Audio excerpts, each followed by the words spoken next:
Everybody, मैं मुकुंद आप सबका स्वागत करता हूं हमारे PSRM स्टडी चैनल में। आज हम लोग करने वाले हैं क्लास 9th के सिविक्स से चैप्टर वर्किंग ऑफ इंस्टीट्यूशंस का सेकंड क्लास। देखिए, हम लोगों ने अपने पहले क्लास में वर्किंग ऑफ इंस्टीट्यूशंस के पहले क्लास में इंस्टीट्यूशंस का मतलब समझा। इंस्टीट्यूशन का मतलब हम लोग क्या समझते हैं कि इंस्टीट्यूशन मीन्स एक ऐसा इम्पॉर्टेंट ऑर्गेनाइजेशन जो किसी इम्पॉर्टेंट पर्पस को फुलफिल करने के लिए बनाया गया हो। So an important organisation that has been formed for a special purpose. ठीक है, डेमोक्रेटिक कंट्री में जो इलेक्टेड रूलर्स है वो डिसीजंस लेते हैं, वो कानून बनाते हैं, लॉ बनाते हैं।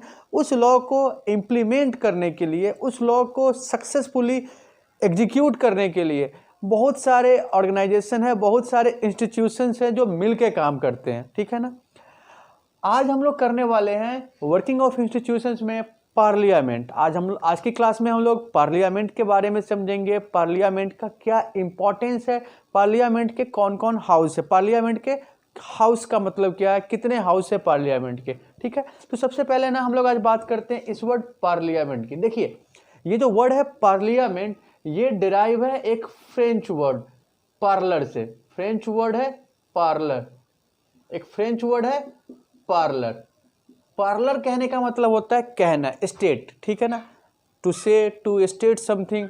सो French word parler means state या कहना, जिसको आप से कहते हैं। ठीक है ना, सो स्टेट और से समथिंग। तो इस वर्ड पार्लर से हम लोग क्या सेंस कर रहे हैं कि एक ऐसा जगह जहां पे लोग कहते हैं, बात करते हैं, कुछ कहते हैं, कुछ बात करते हैं। ठीक है, हम लोग जानते हैं कि हमारे डेमोक्रेसी में जो इलेक्टेड लीडर्स है वो एक जगह पे मिलते हैं, वो हमारे कंट्री के इम्पोर्टेंट डिसीजंस लेते हैं, इम्पोर्टेंट डिस्कशन करते हैं। तो हमारे जो इलेक्टेड लीडर्स जिस जगह पे बैठते हैं, जिस जगह पे मिलके इम्पोर्टेंट चीज़ों को डिस्कस करते हैं, अपने ओपिनियन को एक्सप्रेस करते हैं, स्टेट करते हैं, जहां वो अपना स्टेटमेंट देते हैं, वो जगह होगा पार्लियामेंट। सीधी सी बात है ना कि जहां हमारे लीडर्स अपने ओपिनियन, अपने एक्सप्रेशन स्टेट करते हैं, वो कहलाएगा parliament. So parliament is a place where our elected leaders meet. Country के जो इंपॉर्टेंट इश्यूज है, लोगों के वेलफेयर से, कंट्रीज के नेचुरल रिसोर्स के डिस्ट्रीब्यूशन से, कंट्रीज के डेवलपमेंट से रिलेटेड जो भी इंपॉर्टेंट इश्यूज है, हमारे पॉलिटिकल लीडर्स, हमारे इलेक्टेड लीडर्स उसको डिस्कस करते हैं, और जिस जगह पे ये डिस्कस करते हैं वो कहलाएगा पार्लियामेंट। ठीक है ना। तो हम लोग पार्लियामेंट वर्ड समझ रहे हैं, हमारे कंट्री का पार्लियामेंट न्यू दिल्ली में है। ठीक है, सो पार्लियामेंट वर्ड हम लोग समझ रहे हैं, पार्लियामेंट डिराइव कहां से हुआ है ये समझ रहे हैं। लोग पार्लियामेंट का मतलब समझ रहे हैं कि पार्लियामेंट कहने का मतलब set of elected leaders who are elected directly और इनडायरेक्टली। सेट ऑफ लीडर्स जो हमारे कंट्री के इंपॉर्टेंट डिसीजन को डिस्कस करते हैं, हमारे कंट्री से रिलेटेड लॉज फॉर्म करते हैं, उसके ऊपर डिस्कशन करते हैं, पार्लियामेंट कहलाएगा। ठीक है ना। आप देख सकते हैं कि parliament is a set of people of elected regularly, directly और इनडायरेक्टली। पार्लियामेंट कहने का मतलब वैसे लोगों का सेट, वैसे लोगों के ग्रुप से है जो रेगुलरली इलेक्ट होते हैं, चाहे वो डायरेक्टली हो या इनडायरेक्टली हो। हमें पता है ना कि हमारे पार्लियामेंट के मेन दो हाउस हैं, लोकसभा और राज्यसभा। लोकसभा जिनको हम लोग लोअर हाउस कहते हैं, राज्यसभा जिनको हम लोग अपर हाउस कहते हैं। तो लोकसभा के लिए जो इलेक्शन होता है हर 5 साल में होता है, वहाँ पे हमारे कंट्री के सिटीजन डायरेक्टली अपने लीडर्स को इलेक्ट करते हैं।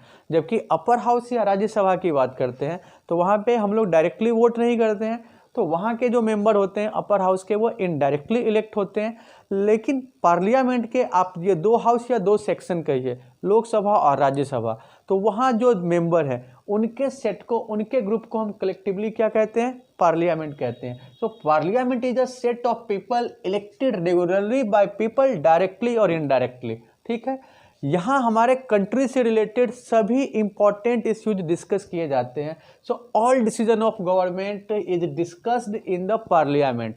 गवर्नमेंट के सभी डिसीजन पार्लियामेंट में डिस्कस किए जाते हैं। जो भी डिसीजन लिए जाएंगे गवर्नमेंट के द्वारा, उसके ऊपर डिस्कशन होगा पार्लियामेंट में। So decision can only be implemented after the approval of the parliament. Government के डिसीजन अगर पार्लियामेंट के दोनों हाउस से अप्रूव होते हैं, पार्लियामेंट में डिस्कस्ड होते हैं, उसके बाद ही इम्प्लीमेंट किए जा सकते हैं। ठीक है ना। तो हम लोग ना बात करते हैं पार्लियामेंट के इम्पोर्टेंस की, कि पार्लियामेंट का क्या इम्पोर्टेंस है। देखिए, हमें ये तो समझ रहे हैं कि पार्लियामेंट हमारे कंट्री में जो भी लॉ बनाए जाएंगे, जो भी लॉ फॉर्मेशन होगा, तो उसको डिस्कस करने का हाईएस्ट फोरम है। पार्लियामेंट फाइनल प्लेस है जहाँ पे लेजिस्लेशन से रिलेटेड, जहाँ पे लॉ मेकिंग से रिलेटेड सारे प्रोसेस, लॉ के सारे साइड डिस्कस किए जाएंगे। So final authority of law making of country, our parliament is the final authority of law making of country. Clear है ना। उसके बाद हम लोग क्या देखते हैं कि पार्लियामेंट का ना डायरेक्ट कंट्रोल होता है गवर्नमेंट के ऊपर। गवर्नमेंट अपने काम के लिए, अपने परफॉर्मेंस के लिए रिस्पॉन्सिबल होता है पार्लियामेंट के प्रति। पार्लियामेंट के पास पावर है कि ये गवर्नमेंट के हर डिसीजन को क्वेश्चन कर सकता है, गवर्नमेंट के परफॉर्मेंस को असेस कर सकता है। So the government, the elected government is responsible to the parliament. So the parliament has direct and full control of the government. ठीक है ना। उसके बाद हम लोग क्या देखते हैं कि the government can enjoy power as long as it has majority in the parliament. कोई भी सरकार तभी तक पावर में रह सकती है जब तक उसके पास पार्लियामेंट में मेजॉरिटी है। अगर कोई गवर्नमेंट, कोई भी पार्टी जिसके पास मेजॉरिटी नहीं है, वो गवर्नमेंट फॉर्म नहीं कर सकती है। गवर्नमेंट में तभी तक वो पावर में रहेंगे जब तक पार्लियामेंट में उनके पास मेजॉरिटी हो। पार्लियामेंट में मेजॉरिटी कहने का मतलब क्या है कि पार्लियामेंट के हाउस में, खासतौर पे लोकसभा की हम बात करते हैं क्योंकि वो डायरेक्टली इलेक्टेड है, तो लोकसभा में उनके पास मेजॉरिटी हो, उनके मेंबर्स ज़्यादा होने चाहिए। ठीक है। अगर उनके पास मेजॉरिटी नहीं है तो वो गवर्नमेंट फॉर्म नहीं कर सकते हैं। So the government can enjoy power as long as it has majority in the parliament. और हमारे कंट्री का जो हाईएस्ट फोरम ऑफ डिस्कशन है, डिस्कशन का जो हाईएस्ट प्लेस है वो पार्लियामेंट है। So parliament is the highest forum of discussion on national issues. हमारे कंट्री से रिलेटेड जो भी इंपॉर्टेंट इश्यूज है उसके ऊपर जो डिस्कशन का हाईएस्ट प्लेस है, फाइनल अथॉरिटी है, वो हमारा पार्लियामेंट है। ठीक है ना। तो हम लोग पार्लियामेंट के इम्पोर्टेंस को समझ रहे हैं।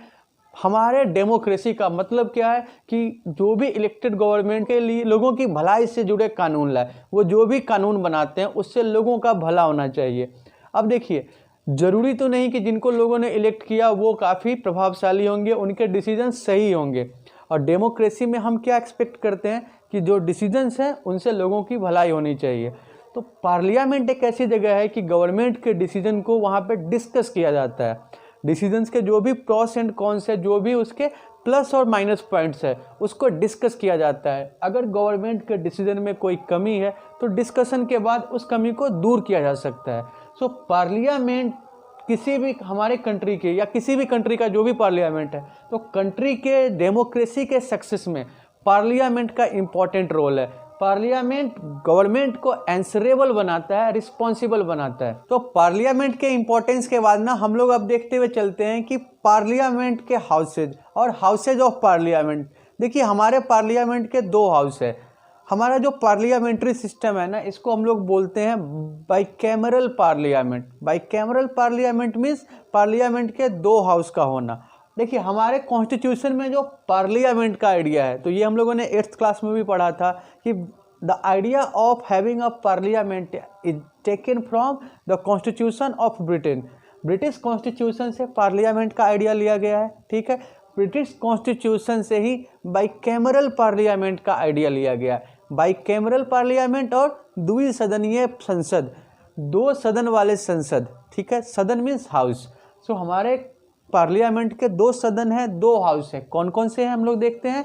एक है लोकसभा, एक है हमारा लोकसभा जिसको हम लोग क्या बोलते हैं, लोअर हाउस, और एक है हमारा Rajya Sabha. Rajya Sabha is known as upper house. ठीक है ना। हमें पता है ना कि हमारे कंट्री में पार्लियामेंट के जो दो हाउस है, लोकसभा और राज्यसभा। ठीक है। लोकसभा के जो इलेक्शन होते हैं, लोकसभा के जो मेंबर होते हैं ना, ये डायरेक्टली इलेक्टेड होते हैं। हर 5 साल पे हमारे कंट्री में जनरल इलेक्शन होता है और लोकसभा के मेंबर उसमें डायरेक्टली इलेक्ट किए जाते हैं। So the member for Lok Sabha और lower house is directly elected, while the members of Rajya Sabha is indirectly elected. ठीक है। ये राज्यसभा के लिए क्या होगा, इनडायरेक्ट इलेक्शन होगा। ओके, ये हम लोग देख रहे हैं। देखिए, लोकसभा का जो ड्यूरेशन है ना, वो 5 ईयर्स है। हमारे यहाँ पे लोकसभा 5 साल के लिए, या लोअर हाउस का जो टर्म होता है, हम लोग टर्म की बात करते हैं। ठीक है ना। तो टर्म क्या होगा 5 ईयर्स, 5 साल के बाद ये लोकसभा खुद से डिसॉल्व हो जाता है और फिर एक फ्रेश सिलेक्शन होगा, फिर एक फ्रेश लोकसभा फॉर्म होगा। जबकि राज्यसभा क्या है, वो कभी भी डिसॉल्व नहीं होता है।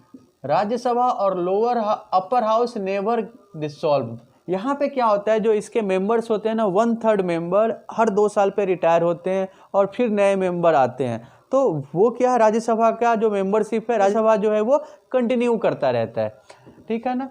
लोकसभा में हम लोग क्या देख रहे हैं कि लोकसभा में डायरेक्ट इलेक्शन होता है। देखिए हम लोग ना लोकसभा के स्पीकर की बात करते हैं, तो देखिए लोकसभा के स्पीकर के लिए कोई इलेक्शन नहीं होता है। जो भी लोकसभा के मेंबर्स होते हैं वो आपस में डिसाइड करके उनके म्यूचुअल कंसेंट से एक लोकसभा का स्पीकर बनाया जाता है। अगर वो म्यूचुअली डिसाइड नहीं कर पाते हैं तो वोटिंग होगी और वोटिंग में जो मेंबर इलेक्ट होगा वो लोकसभा के स्पीकर होंगे। जनरली हम लोग क्या देखते हैं कि जो भी पार्टी लोकसभा में मेजोरिटी में है उसी पार्टी के लोकसभा स्पीकर होते हैं। ऑब्वियस सी बात है ना कि जो मेजोरिटी में लोकसभा में है उनके मेंबर ज़्यादा होंगे, उनके वोट ज़्यादा होंगे, तो उन्हीं के पार्टी से लोकसभा के स्पीकर होंगे। ऐसा ज़रूरी नहीं है। अगर अपोजिशन पार्टी के या वैसी पार्टी जो मेजोरिटी में नहीं है और उसके मेंबर को नॉमिनेट किया जाता है लोकसभा स्पीकर के लिए और सभी पार्टी उसे सपोर्ट करते हैं तो वो भी बन सकते हैं लोकसभा के स्पीकर। तो लोकसभा के स्पीकर की बात करते हैं तो ये जो हमारे इलेक्टेड मेंबर्स ऑफ लोकसभा हैं वो डिसाइड करते हैं। जबकि हम लोग राज्यसभा के चेयरमैन के या स्पीकर की बात करते हैं तो हमारे कंट्री के जो वाइस प्रेसिडेंट होते हैं, the vice president of our country is ex officio chairman of Rajya Sabha. Ex officio कहने का मतलब क्या है कि उनको वाइस प्रेसिडेंट के पोस्ट के कारण ही ये पावर मिला है। तो जब आप एक पोस्ट पे होने के कारण दूसरे पोस्ट को एंजॉय करते हैं या एक पोस्ट पे होने के कारण जो अथॉरिटी मिलती है उसको हम लोग एक्स ऑफिशियो कहते हैं। So the vice president of India is ex officio chairman of Rajya Sabha, ठीक है। ये हमारे पार्लियामेंट में जो ओरिजिनल पावर है, जो रियल पावर है ना, वो लोकसभा ही एक्सरसाइज करती है। लोकसभा ज़्यादा पावरफुल है, ठीक है। लोकसभा पावरफुल होने का मेन रीज़न क्या है, क्योंकि लोग इसे डायरेक्टली इलेक्ट करते हैं। सिंस लोकसभा और lower house is directly elected by the people, it has been given more power by the constitution. Rajya Sabha की अगर हम लोग बात करते हैं तो हम लोग यहाँ पे क्या देखते हैं कि राज्यसभा में जो एजुकेटेड मेंबर हैं वो ज़्यादा होते हैं। देखिए जो इलेक्टेड गवर्नमेंट है ज़रूरी नहीं कि वो सारे डिसीजन अच्छे ले, ज़रूरी नहीं कि लोगों ने जिनको इलेक्ट किया है वो एक अच्छे एडमिनिस्ट्रेटर भी हो, उनके सभी डिसीजन कंट्री के सभी लोगों को सेटिस्फाई करते हो, उनके सभी डिसीजन वाकई में लोगों के इंटरेस्ट को प्रमोट करते हो, लोगों के लिए भले हो, ठीक है। तो ये फिर अगर इनके डिसीजन सही नहीं होते हैं तो डेमोक्रेसी का कोई मतलब नहीं रह जाता है। डेमोक्रेसी हमारे लिए मीनिंगलेस हो जाएगा अगर गवर्नमेंट के डिसीजन से लोगों का भला नहीं होता है। तो इसीलिए हमारे कॉन्स्टिट्यूशन जो बनाने वाले थे उन्होंने राज्यसभा का कॉन्सेप्ट रखा कि राज्यसभा में भी इनके डिसीजन को डिस्कस किया जाएगा ताकि ये इंश्योर किया जा सके कि पार्लियामेंट से जो डिसीजन होगा वो डिसीजन सबको मंजूर होगा, वो डिसीजन कंट्री के भलाई के लिए होगा, सिटीजन्स की भलाई के लिए होगा, ओके। फिर भी हम लोग क्या देख रहे हैं कि लोकसभा के पास ज़्यादा पावर है। उसका रीज़न भी हमें पता है कि लोकसभा क्या है, डायरेक्टली इलेक्टेड है। एक हम लोग केस देखते हैं, लोकसभा के स्पेशल पावर की बात करते हैं तो लोकसभा में देखिए पार्लियामेंट में 2 तरह के बिल पास होते हैं, एक होते हैं ऑर्डिनरी बिल और एक होते हैं मनी बिल। मनी बिल देखते चलेंगे हम लोग।